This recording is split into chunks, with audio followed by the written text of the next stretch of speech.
வணக்கம் நண்பர்களே, நான் தான் உங்கள் பிரவீன் குமார்லேருந்து பேசுகிறேன். இன்றைக்கி நம்ம என்ன வீடியோ பார்க்க போகிறோம்னு சொன்னால், கலைஞர் மகளிர் உரிமை தொகை திட்டத்தில் புதிய அப்ளிகேஷன் எப்போது வரும், அது யாரெல்லாம் புதிய அப்ளிகேஷன் அப்ளை பண்ணிக்கலாம், எங்கே போய் அப்ளை பண்ணுறதுன்னு சொல்லிட்டு அதனுடைய முழு தகவலை தான் இந்த வீடியோவில் நம்ம பார்க்க போகிறோம். ஸோ அதனால் இந்த வீடியோ ஸ்கிப் பண்ணாமல் கடைசி வரைக்கும் பாருங்கள். இதே மாதிரி பயனுள்ள வீடியோலாம் தொடர்ந்து நம்ம சேனலில் வந்துட்டு இருக்கு. ஃபஸ்ட் டைம் நீங்கள் நம்ம சேனலில் பார்க்குறீங்கன்னு சொன்னால் சப்ஸ்கிரைப் பண்ணி சப்போர்ட் பண்ணுங்கள். வாங்க ஃப்ரெண்ட்ஸ், நம்ம வீடியோக்குள்ளே போகலாம். ஃப்ரெண்ட்ஸ், இந்த கலைஞர் மகளிர் உரிமை தொகை திட்டமானது பார்த்திங்கன்னு சொன்னால் தொடங்கப்பட்டு இதுவரைக்கும் பார்த்திங்கன்னு சொன்னால் கலைஞர் மகளிர் உரிமை தொகை திட்டத்தில் யாரெல்லாம் தகுதியானாங்களோ அவங்களுடைய வங்கி கணக்கில் 1000 ரூபாய் செலுத்தப்பட்டு வருகிறது. இந்த நிலையில் பார்த்தீங்கன்னா புதிய அப்ளிகேஷன் எப்போது வெளியாகும்னு சொல்லிட்டு அதற்கான தகவல் வந்து வெளியாகிறது.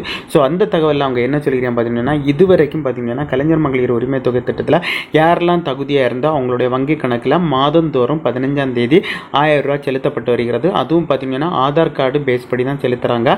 டைரக்ட் ஆதார் கார்டு எதில் லிங்க் ஆயிருக்கோ அந்த வங்கி கணக்கில் தான் அதற்கான அமௌண்ட் செலுத்துகிறாங்க. இப்போ பார்த்தீங்கன்னா நிறைய பேர் இப்போ புதிய ரேஷன் கார்டு கொடுத்துருக்காங்க. ஸோ இதில் எல்லாருக்கும் கேள்வி வர, யாரெல்லாம் இந்த கலைஞர் மகளிர் உரிமை தொகை திட்டத்தில் புதுசாக அப்ளை பண்ணிக்கலாம்னு சொல்லிட்டு கரெக்டாக நோட் பண்ணி வச்சுருங்க. ஆல்ரெடி இந்த கலைஞர் மகளிர் உரிமை தொகை திட்டத்தில் விண்ணப்பம் ரிஜெக்ட் ஆகியிருந்தாலோ இல்லை உங்களுக்கு விண்ணப்பம் பண்ணி இன்னுமே எந்த ஒரு பதிலும் இல்லாமல் இருந்தாலோ நீங்கள் விண்ணப்பிக்கலாம்னு சொல்லிட்டு சொல்லியாங்க. அதுக்கப்புறம் பார்த்தீங்கன்னா கலைஞர் மகளிர் உரிமை தொகை திட்டத்தில் விண்ணப்பிக்க ஆல்ரெடி தவறியவர்களும் இந்த புதிய விண்ணப்பத்தில் நீங்கள் விண்ணப்பம் பண்ணலாம்னு சொல்லிட்டு சொல்லிடுறாங்க. அதுக்கு அடுத்து பார்த்தீங்கன்னு சொன்னால் இந்த கலைஞர் மகளிர் உரிமை தொகை திட்டத்தில் பார்த்தீங்கன்னா இப்போ நிறைய பேருக்கு புதிய ரேஷன் கார்டு கொடுத்துருக்காங்க.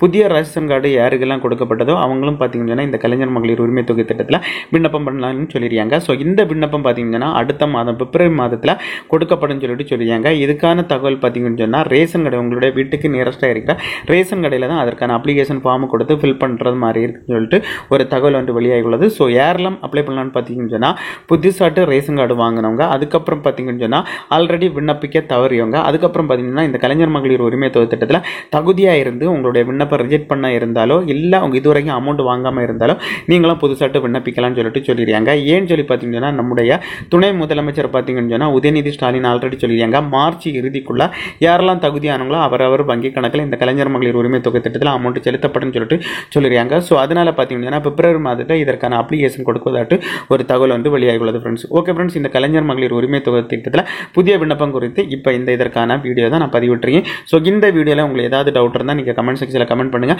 நான் கண்டிப்பாக ரிப்ளை பண்ணுறேன். இதே மாதிரி இன்னொரு நல்ல ஒரு வீடியோவில் சந்திக்க வரை உங்களிடமிருந்து விடைபெறுவது உங்கள் பிரவீன்.